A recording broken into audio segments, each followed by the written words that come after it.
Dear friends, ఈరోజు మనం reserve Bank of India 90వ ఆవిర్భావ దినోత్సవం సందర్భంగా రిజర్వ్ బ్యాంక్ ఆఫ్ ఇండియా గురించి తెలుసుకుందాం. రిజర్వ్ బ్యాంక్ ఆఫ్ ఇండియా అనేది central bank of the country, అంటే దేశంలో కేంద్ర బ్యాంకు. ప్రతి దేశానికి కూడా ఒక కేంద్ర బ్యాంక్ ఉంటుంది. ఆ విధంగా భారతదేశానికి కేంద్ర బ్యాంక్గా పనిచేసేటువంటి బ్యాంకు ఈ రిజర్వ్ బ్యాంక్ ఆఫ్ ఇండియా. అన్ని దేశాల్లో కూడా 20వ శతాబ్దం ప్రారంభం నాటికి ప్రతి దేశం కూడా సెంట్రల్ బ్యాంక్, ఒక కేంద్ర బ్యాంక్ని నిర్వహించడం జరిగింది. ఎందుకంటే దేశం యొక్క మానిటరీ పాలసీస్, అంటే ద్రవ్య విధానాన్ని అమలుపరచడం కోసం. రిజర్వ్ బ్యాంక్ ఆఫ్ ఇండియా అనేది 1935వ సంవత్సరం ఏప్రిల్ 1వ తారీఖునే మొదటి ప్రపంచ యుద్ధం తర్వాత వచ్చినటువంటి ఆర్థిక సమస్యలపై స్పందించడానికి ఏర్పాటు చేయబడింది. ఈ రిజర్వ్ బ్యాంక్ ఏర్పాటు చేయడానికి హిల్టన్ యంగ్ కమిషన్ అని పిలువబడేటువంటి Indian currency and finance commission royal commission 1926, Indian currency and finance commission 1926 కూడా అంటాం దాన్ని. వాళ్ళ యొక్క సిఫార్సుల ఆధారంగా ఈ యొక్క బ్యాంక్ ఏర్పాటు చేయడం జరిగింది. ఈ యొక్క సిఫార్సుల్ని సెంట్రల్ లెజిస్లేటివ్, అంటే ప్రస్తుతం మనం పార్లమెంట్ అంటాం, అప్పుడు సెంట్రల్ లెజిస్లేటివ్ అనేవాళ్ళం. ఈ మార్గదర్శకాలని 1934లో ఆమోదించి తర్వాత భారతదేశంలో సొంత సెంట్రల్ బ్యాంక్ని, కేంద్ర బ్యాంక్ని ఏర్పాటు చేసుకోవడానికి అవకాశం కల్పించారు. అయితే వలస పాలన ప్రాంతాల్లో మొట్టమొదటిసారిగా రిజర్వ్ బ్యాంక్ కలిగినటువంటిది భారతదేశం మాత్రమే. ఇక్కడ రిజర్వ్ బ్యాంక్ ఆఫ్ ఇండియాకి అంబేద్కర్కి గల సంబంధం ఏంటి అంటే, రిజర్వ్ బ్యాంక్ ఆఫ్ ఇండియా అనేది అంబేద్కర్ యొక్క ఆలోచన విధానాలకి అనుగుణంగా ఏర్పాటు చేయబడినటువంటి సంస్థ అన్నమాట. డాక్టర్ బిఆర్ అంబేద్కర్ గారు ఒక గొప్ప ఎకానమిస్ట్, ఈయన ఆర్థికవేత్త. ఆయన అనేక డిగ్రీలు చదివారు, అందులో ఆర్థిక శాస్త్రం కూడా ఒకటి. ఆయన రాసినటువంటి పుస్తకం ఏదైతే ఉందో, the problem of the rupee, its origin and it's solution అనేటువంటి ఈ పుస్తకం హిల్టన్ యంగ్ కమిషన్కి వీరు సమర్పించారు. దాని యొక్క ఆ పుస్తకంలో ఉన్నటువంటి సిఫార్సుల ఆధారంగా హిల్టన్ యంగ్ కమిషన్ వారి యొక్క సిఫార్సులను చేసి భారతదేశంలో రిజర్వ్ బ్యాంక్ పెట్టడానికి కారణభూతమైంది. రిజర్వ్ బ్యాంక్ పెట్టే వరకు కూడా టైర్లెస్ ఎఫర్ట్స్, నిరాటంకంగా పనిచేసినటువంటి వ్యక్తి డాక్టర్ బిఆర్ అంబేద్కర్ గారు అనమాట. ఆయన యొక్క ఆలోచన విధానమే రిజర్వ్ బ్యాంక్ ఆఫ్ ఇండియా. ఈ reserve Bank of India 1934 2 of 1934 act ప్రకారం, సెక్షన్ ప్రకారం ఏప్రిల్ 1, 1935 సంవత్సరంలో కార్యకలాపాలని, పనితీరుని ప్రారంభించింది. ఇది చట్టబద్ధమైనటువంటి, అప్పటి నుంచి దీనికి లీగల్ శాంక్షన్ అనేది, లీగల్ ఆపరేషన్స్ చేయడం స్టాట్యూటరీ బాడీగా ఆవిర్భవించింది అనమాట. Reserve Bank of India begins business అని ఇది బ్యాంక్ స్ట్రీట్, బొంబేలో ఒక న్యూస్ మ్యాగజైన్లో ఇచ్చినటువంటి ఆర్టికల్ అనమాట. ఈ రిజర్వ్ బ్యాంక్ ఆఫ్ ఇండియా అనేది అప్పటి వరకు ఇంపీరియల్ బ్యాంక్ ఆఫ్ ఇండియా అనేది ఉండేది. 1921లో ఎస్టాబ్లిష్ చేశారు దాన్ని. అంటే ఇంపీరియల్ బ్యాంక్ ఆఫ్ ఇండియా అంటే ప్రస్తుతం మనం పిలిచేటువంటి స్టేట్ బ్యాంక్ ఆఫ్ ఇండియా. ఈ స్టేట్ బ్యాంక్ ఆఫ్ ఇండియానే ఇంపీరియల్ బ్యాంక్ ఆఫ్ ఇండియా అనేవారు. అంతకుముందు ఉన్నటువంటి ఒక 6 బ్యాంకులని సుమారుగా జాన్ మేనార్డ్ కీస్ అనే ఆయన ఆర్థిక శాస్త్రవేత్త, స్థూలార్థ శాస్త్రపిత అంటాం ఆయన, ఫాదర్ ఆఫ్ మ్యాక్రో ఎకనామిక్స్. ఆయన వాటిలన్నింటినీ కలిపి ఇంపీరియల్ బ్యాంక్గా ఏర్పాటు చేశారు. ఆ ఇంపీరియల్ బ్యాంక్ అనేది అప్పటి వరకు కరెన్సీ కంట్రోల్ని, భారతదేశం యొక్క ప్రభుత్వ ఖాతాలని, అప్పుల్ని నిర్వహిస్తూ ఉండేదన్నమాట. 1935 సంవత్సరంలో ఆ బాధ్యతనంతా కూడా ఈ యొక్క రిజర్వ్ బ్యాంక్ ఆఫ్ ఇండియా తీసుకుని దీని యొక్క కార్యకలాపాలని ప్రారంభించింది. ఇక్కడ మనం చూసేటువంటివి ఏంటంటే, పై 2 షేర్ సర్టిఫికెట్లు. Reserve Bank of India shares issue చేసి జాయింట్ స్టాక్ కంపెనీగా 80% ప్రజల నుండి 20% ప్రభుత్వం యొక్క మూలధనంతో ఏర్పాటు చేయబడింది అనమాట 1935 సంవత్సరంలో. అలాగే ఇక్కడ చూస్తే Mumbai head office, reserve Bank of India head quarters ముంబైలో ఉంది. దాని తాలూకా హెడ్ క్వార్టర్స్ పక్కనే ఉన్నటువంటిది reserve Bank of India taluka logo. ఈ రిజర్వ్ బ్యాంక్ ఆఫ్ ఇండియా యొక్క విధులు ఏంటి అంటే, ప్రధానంగా ఇది దేని కింద పనిచేస్తుంది అంటే, మినిస్ట్రీ ఆఫ్ ఫైనాన్స్, ఆర్థిక మంత్రిత్వ శాఖ, గవర్నమెంట్ ఆఫ్ ఇండియా కింద పనిచేస్తుంది, కేంద్ర ప్రభుత్వం కింద. దీని యొక్క ఉద్దేశం ఏంటంటే, control and issue money monitoring policy supply of money ఏదైతే ఉందో అంటే ద్రవ్య సప్లై, ఈ సప్లైని కంట్రోల్ చేయడం, అలాగే నిర్వహించడం, చలామణిలో తీసుకురావడం, నిర్వహించడం దీని తాలూకు విధులు. అంతేకాకుండా పేమెంట్స్ ఏవైతే ఉన్నాయో వాటిని మేనేజ్ చేస్తూ ప్రభుత్వం యొక్క ఆర్థిక విధానాలను రూపొందిస్తూ ఆర్థికాభివృద్ధికి తోడ్పడుతూ ఉంటుంది. ఇది యాక్చువల్గా రిజర్వ్ బ్యాంక్లో ఎవరెవరు కంప్రైజ్ అయి ఉంటారు అంటే రిజర్వ్ బ్యాంక్లో 21 మంది మెంబర్స్ ఉంటారనమాట. 21 మంది డైరెక్టర్స్ ఉంటారు. ఒక గవర్నరు, 4 డిప్యూటీ గవర్నర్లు ఉంటారు. 2 ఫైనాన్స్ మినిస్ట్రీ ఆర్థిక మంత్రిత్వ శాఖ నుంచి రిప్రజెంట్ చేస్తారు, ప్రాతినిధ్యం వహిస్తారు. వాళ్ళిద్దరూ కూడా ఒకళ్ళు ఫైనాన్స్ సర్వీసెస్ సెక్రటరీ అయితే ఒకళ్ళు ఎకనామిక్ అఫైర్స్ సెక్రటరీ అనమాట. వారితో పాటు 10 మంది గవర్నమెంట్ నుంచి నామినేట్ చేయబడిన డైరెక్టర్లు ఉంటారు. 4 డైరెక్టర్లు ముంబై, కోల్కతా, చెన్నై, ఢిల్లీ అంటే north, south, east, west zones ఉన్నాయి. ఈ 4 జోన్స్ తాలూకా డైరెక్టర్స్ ఇందులో మెంబర్స్ అనమాట. వీళ్ళందరూ కూడా అలాగే ఈ 5 మెంబర్లు ఈ లోకల్ బాడీస్ నుంచి వచ్చేటువంటి మెంబర్లు ఎవరైతే ఉన్నారో each of the local boards ఏవైతే ఉన్నాయో వాటిల్లో ప్రతి బోర్డులో కూడా 5 మెంబర్లు ఉంటారనమాట. వాళ్ళు ప్రాంతీయ అవసరాలని, అలాగే కోఆపరేటివ్ బ్యాంక్స్, స్వదేశీ బ్యాంకుల తాలూకా విషయాల్ని, వాళ్ళ తాలూకా అవసరాలని తెలియజేస్తూ ఉంటారు. యాక్చువల్గా బ్యాంక్ ఎందుకు కాన్స్టిట్యూట్ చేయబడింది? Regulate the issue of bank నోట్ల జారీని నియంత్రించడం, ఇష్టం వచ్చినట్టు ముద్రణ చేసుకోకుండా. Maintain the reserves with a view to securing monetary stability. ద్రవ్య స్థిరత్వం, భద్రత అంటే మనీ తాలూకు వాల్యూని స్టేబుల్గా ఉంచాలి. వాల్యూ పడిపోతే ఎంత డబ్బులు పెట్టినా సరుకులు మనం కొనుక్కోలేము అనమాట. ఈ ద్రవ్య స్థిరత్వం, ఈ మానిటరీ పాలసీని మెయింటైన్ చేయాలంటే Reserve Bank of India maintain చేస్తుంది. To operate the credit and currency system of the country and its advantage. Credit అంటే పరపతి, అప్పు, అలాగే కరెన్సీ వ్యవస్థ, దాన్ని మెయింటైన్ చేయడం. భారతదేశంలో ఆర్బీఐకి 31 శాఖలు ఉన్నాయి. అందులో 29 రాష్ట్రాలు, కేంద్రపాలిత ప్రాంతాల్లో ఉంటే 29 రాష్ట్రాలు ఉంటే చాలా వరకు అన్ని రాజధాని నగరాల్లో ఉన్నాయి. అయితే నాగ్పూర్ రిజర్వ్ బ్యాంక్ శాఖ అనేది ముంబై ఉన్నప్పటికీ కూడా ముంబైతో పాటు అడిషనల్గా నాగ్పూర్ కూడా ఉంది మహారాష్ట్రలో. అలాగే అహ్మదాబాద్, గుజరాత్లో అహ్మదాబాద్లో కూడా ఇంకో శాఖ ఉంది. ఇవి ఎక్స్ట్రాగా ఉన్నాయన్నమాట. రిజర్వ్ బ్యాంక్ ఆఫ్ ఇండియాతో పాటు దాని సబ్సిడరీ ఆర్గాన్స్ ఉన్నాయి. Bharatiya Reserve Bank, Note Mudran Limited, Private Limited అనమాట. ఇది ఒక ప్రత్యేకమైనటువంటి సంస్థ. ఇది మైసూర్, సాల్బోనీలో ఉన్నాయి. మైసూర్ కర్ణాటకలో ఉంటే వెస్ట్ బెంగాల్లో సాల్బోనీ ఉంది. ఇక్కడ 500 నోట్లు అవి పబ్లిష్ అవుతుండేవి కదా, అవన్నమాట. ఇండియన్ కరెన్సీ నోట్స్ ఇక్కడే పబ్లిష్ అవుతుంటాయి ఎక్కువగా. అంటే నాసిక్లో కూడా ఉంది, ఇంకా చాలా చోట్ల ఉన్నాయి, డెహ్రాడూన్ అట్లా. ఆర్బీఐ అనేది ఒక along with the Indian Banks Association established the National Payment Corporation of India to promote, regulate the payment and settlement systems in India. NPCA, national payment corporation of India, ఇది ఏం చేస్తుంది? ఫర్ ఎగ్జాంపుల్ ఏటీఎంలో డబ్బులు తీసుకుంటాం మనం. Andhra bank ATM, union bank ATM ఉంది మన దగ్గర, కానీ మనం స్టేట్ బ్యాంక్ ఏటీఎంలో తీసుకుంటాం. అంటే స్టేట్ బ్యాంక్ మనకి ఇష్యూ చేసింది కాబట్టి యూనియన్ బ్యాంక్ నుంచి స్టేట్ బ్యాంక్ ఆఫ్ ఇండియాకి డబ్బులు ట్రాన్స్ఫర్ చేయాలి. అది ఎవరు చేస్తారు? మొత్తం ఈ మెయింటెనెన్స్ అంతా ఎవరు చేస్తారంటే national payment corporation of India అనమాట, పేమెంట్స్ కార్పొరేషన్ ఆఫ్ ఇండియా. అలాగే మనం ఈ ఫోన్పేలు, యూపీఐ యాప్స్ అన్నీ కూడా ఈ ఎన్పిసిఐ ద్వారానే, భీమ్ యూపీఐ, ఎన్పిసిఐ వీటి నుంచే వర్క్ అవుతూ ఉంటాయి. అలాగే నెక్స్ట్ ఇంకొకటి ఏంటంటే రిజర్వ్ బ్యాంక్ తనకి ఇంకొక organ, deposit insurance credit guarantee corporation. అంటే మనం ఏదైనా బ్యాంకులో డబ్బులు వేస్తే భగవంతుడి దేవుళ్ళు ఎత్తేసారనుకోండి, ఎత్తేస్తే మనం వేసినటువంటి డబ్బులు 5 లక్షల రూపాయల లోపు ఉంటే అసలు అమౌంట్ వరకు కూడా జీసీ అనేది మనకి ఎష్యూర్ చేస్తుందన్నమాట డబ్బులు.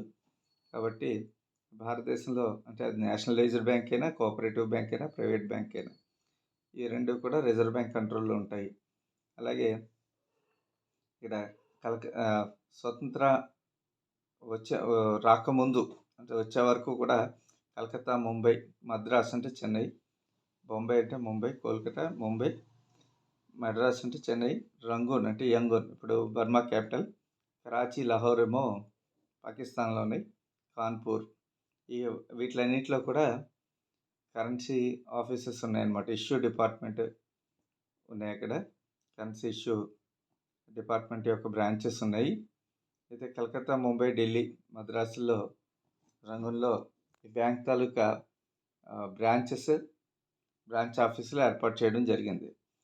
బర్మా అంటే మయన్మార్, ప్రస్తుతం మయన్మార్ 1937 సంవత్సరంలో భారతదేశం నుంచి విడిపోయింది. యాక్చువల్గా 35లో Reserve Bank of India establish చేయడం జరిగింది, కానీ 37లో విడిపోయింది. అయినప్పటికీ కూడా ఇది 1947 జపాన్ ఆక్యుపై చేసేంత వరకు కూడా భారతదేశ రిజర్వ్ బ్యాంక్ ఆఫ్ ఇండియా దానికి కూడా సెంట్రల్ బ్యాంక్, కేంద్ర బ్యాంక్గా పనిచేసింది అనమాట. అంటే అఖండ భారత్, అప్పుడు భారత ఉపఖండం అంటాం కదా అందులో. అలాగే భారత విభజన తర్వాత కూడా రిజర్వ్ బ్యాంక్ ఆఫ్ ఇండియా 1948 సంవత్సరం వరకు కూడా పాకిస్తాన్కి కూడా రిజర్వ్ బ్యాంక్, సెంట్రల్ బ్యాంక్గా పనిచేసింది.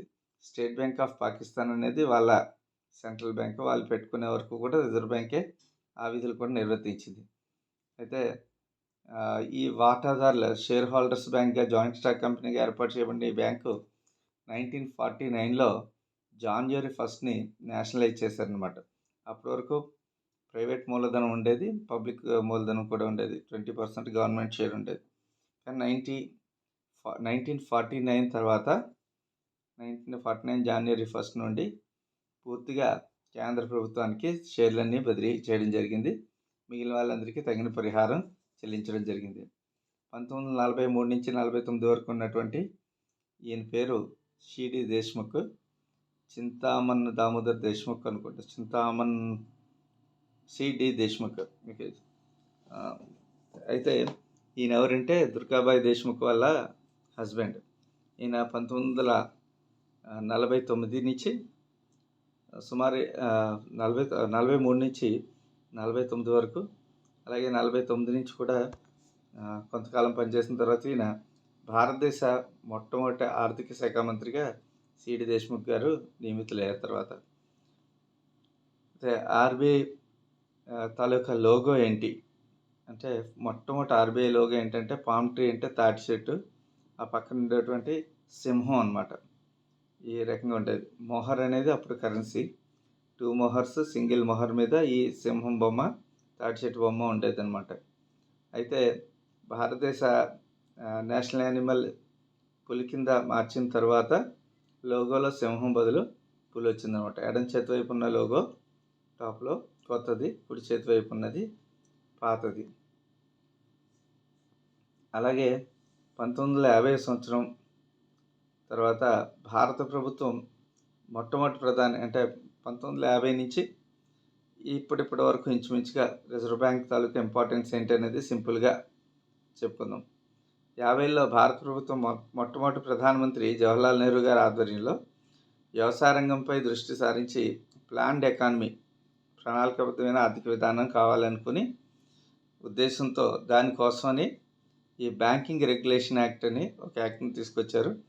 దానివల్ల 1949లో ఈ రిజర్వ్ బ్యాంక్ ఆఫ్ ఇండియా అనేది నేషనలైజ్ చేయడం జరిగింది. అలాగే 1955లో ఇంపీరియల్ బ్యాంక్గా చెప్పబడేటువంటి బ్యాంక్ ఏదైతే ఉందో స్టేట్ బ్యాంక్ ఆఫ్ ఇండియాగా మరి అది కూడా నేషనలైజ్ చేయబడింది. తర్వాత దశకంలో వచ్చేటప్పటికి 60 నుంచి 68 వరకు బ్యాంకుల్లో చాలా వరకు క్రాష్లు వచ్చాయన్నమాట. అంటే చాలా ఇబ్బందులు ఏర్పడడం జరిగింది. అంటే డిపాజిట్లకి సెక్యూరిటీ లేకుండా నష్టాలు జరిగేటువంటి పరిస్థితి ఏర్పడితే అప్పుడు డిపాజిట్ ఇన్సూరెన్స్ సిస్టమ్ని ఏర్పాటు చేసి పర్యవేక్షించాలని ఆర్బీఐని కోరితే అప్పుడు డిసెంబర్ 7, 1961 జాతీయ బ్యాంకులపైన నమ్మకం ఏర్పడడం కోసం ఈ డిపాజిట్ ఇన్సూరెన్స్ స్కీమ్ అనేది ఏర్పాటు చేయడం జరిగింది. అలాగే 61 నుంచి 68 వరకు భారత ప్రభుత్వ ఆర్థిక వ్యవస్థను ప్రోత్సహించడానికి కొన్ని నిధుల్ని గవర్నమెంటే ఫండింగ్ చేసిందనమాట. డెవలపింగ్ బ్యాంకింగ్ అనేటువంటి నినాదంతో కొన్ని ఇన్స్టిట్యూట్లని కూడా ఏర్పాటు చేసింది. చాలా ఇన్స్టిట్యూట్లని జాతీయం చేసింది కూడా. అలాగే అంటే కొన్ని సంస్థలను ఏర్పాటు చేసి ఈ ఆర్బీఐ తాలూకా అంటే భారతదేశ ఆర్థిక వ్యవస్థని పరిపుష్టం చేయడానికి ప్రయత్నం చేసింది. అలాగే వీటిలన్నిటికీ కూడా ఆర్బీఐ తాలూకా ఈ వ్యవస్థలన్నీ ఏర్పాటులో ఆర్బీఐ పాత్ర ఉందన్నమాట. అలాగే 1969వ సంవత్సరంలో ఇందిరాగాంధీ నేతృత్వంలో 14 వాణిజ్య బ్యాంకులను జాతీయం చేసి ఆర్బీఐ కిందకి తీసుకుని రావడం జరిగింది. అలాగే 1980లో మరొక 6 బ్యాంకులను కూడా జాతీయం చేయడం జరిగింది. ఆ 6 బ్యాంకుల్లోనే మనకి ఉండేటువంటి ఆంధ్ర బ్యాంకు, కార్పొరేషన్ బ్యాంకు, అవన్నీ కూడా ఉండే oriental bank of commerce, Vijaya bank అన్నీ ఉండేవి, పంజాబ్ అండ్ సింధ్ బ్యాంకు. అయితే మొట్టమొదట 14 బ్యాంకులను నేషనలైజ్ చేశారు, స్టేట్ బ్యాంక్తో పాటు వాటి సబ్సిడరీస్ కలిపి. మరి 1970 నుంచి 80 వరకు ఆర్థిక వ్యవస్థ మొత్తం ఈ ఆర్థిక రంగం యొక్క నియంత్రణ భారత ప్రభుత్వం బలోపేతం చేయాలని అనుకుందనమాట. ఎందుకంటే సెల్ఫ్ సఫిషియన్సీ తాలూకు అవసరం ఏర్పడింది, పేదరికం తగ్గించాల్సిన అవసరం ఏర్పడింది. అప్పుడు దానికి కావాల్సిన మానిటరీ పాలసీస్ తయారు చేయడానికి సెంట్రల్ బ్యాంక్ అంటే కేంద్ర బ్యాంక్ అంటే ఏంటి, Reserve Bank of India. Reserve Bank of India central ప్లేయర్గా మారిందనమాట, హీరో అయిపోయిందనమాట.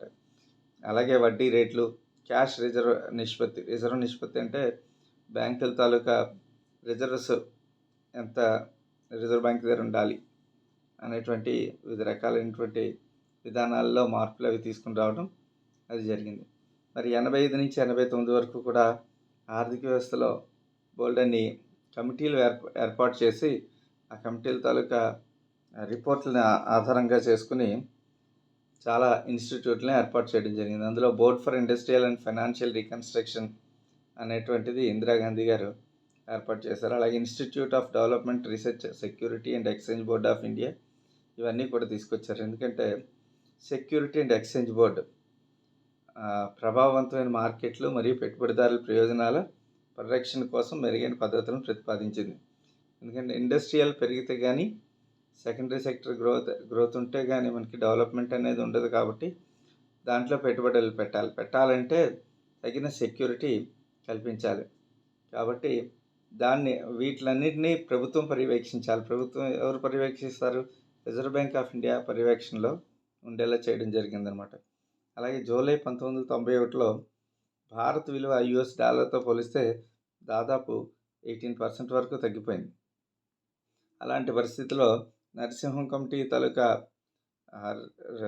సిఫార్సుల్ని ఉద్దేశించి క్యాష్ రిజర్వ్ రేషియోని తగ్గించడం, అలాగే లిక్విడిటీ రేషియోని పునరాలోచించడం ఇవన్నీ కూడా చేయడం జరిగింది. అలాగే ఈ నరసింహన్ కమిటీ తాలూకా మార్గదర్శకాలను దృష్టిలో పెట్టుకుని 75వ సంవత్సరంలో మనకి రీజనల్ రూరల్ బ్యాంక్స్ కూడా ఎస్టాబ్లిష్ చేయడం జరిగింది లీడ్ బ్యాంక్స్ ఆధ్వర్యంలో.